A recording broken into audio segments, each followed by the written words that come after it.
మన బోడుప్పల్లో Vishal mart ఎదురుగుండానే park baker's అని చెప్పి అనుటెక్స్ కిందే ఒక బేకరీ ఉంది. ఏముంటాయంటారా? లోపలికి వెళ్ళి చూద్దాం పదండి. వాళ్ళు మళ్ళీ వచ్చిర్రు. ఏంట్రా పోతున్నాం కదరా. ఏమున్నాయి కూడా చెప్పు. యా ఉన్నాయి ఉన్నాయి కానీ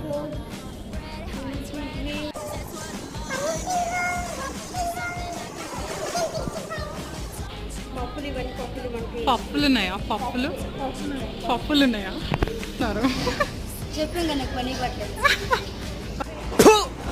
నిన్ను కొట్టినా కుక్కను కొట్టినా ఒకటే. Cakes they look very delicious. Try చేద్దాం. సాసేజ్ ఆడా एक तेरा एक मेरा एक तेरा एक मेरा